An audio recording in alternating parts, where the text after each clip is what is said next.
Good morning. Welcome back. Well, more than a third of Quebecers are financially tight, living from one paycheck to the next. This is according to a recent survey by the Canadian Payroll Association. So if you fall into this category, how do you break the cycle? Lama Farran, Money Coach, joins us now. Welcome back to the show, Thank Lama. you, Laura. So first of all, are you surprised by the numbers here? Not at all. I mean, I see it all the time with my clients. I tell them to describe their money state to me, and one of the first words that come out is paycheck to paycheck. Yeah. So, but it doesn't really have to be that way. There are things you can do to get out of this cycle, this vicious cycle.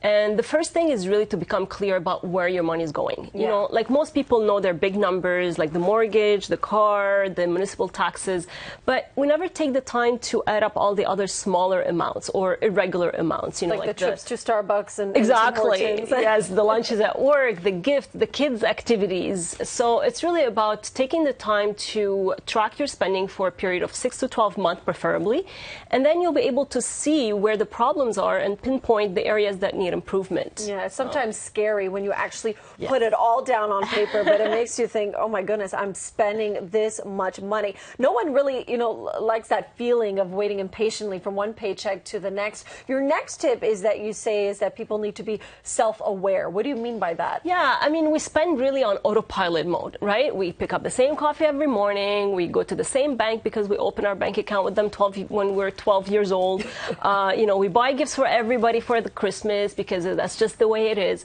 So it's really about taking a step back and saying, okay, why am I spending here? What's the real reason I'm spending? Is it out of laziness, out of boredom, out of habit, or just because society expects me to spend that way? So, don't be afraid to take one or two behaviors that you're currently doing and change them up. And you'll see it's going to have financial repercussion. Yeah, and sometimes we don't think like, oh, I can save, what's $5 or $10 a week, but it adds up in the end. Definitely, it all adds up. Next is the dreaded question, Lama, that I don't like. Do I need this or do I want this? Yeah, is it a need or it's a want? Well, the thing is, with more and more products coming into the market, everything is becoming a need, right? Think about the smartphone or tablet a few years ago. Nobody needed them because they didn't exist. Now it's like a basic need. That's a good point, yeah. So really, it's about asking yourself, is it a nice to have or it's a must have, right? And chances are exactly lots of them are wants, certainly. And last but not least, and this is sort of a good lesson I think that we can all take, is to practice gratitude. Yeah, because never heard of a money coach talking about practicing gratitude. Well, I practice gratitude myself every single day and also with my kids. And the reason I do it with my kids is because I want them to be aware of what they already have, right? So it's about shifting your perspective and noticing all the material and non-material things you already have.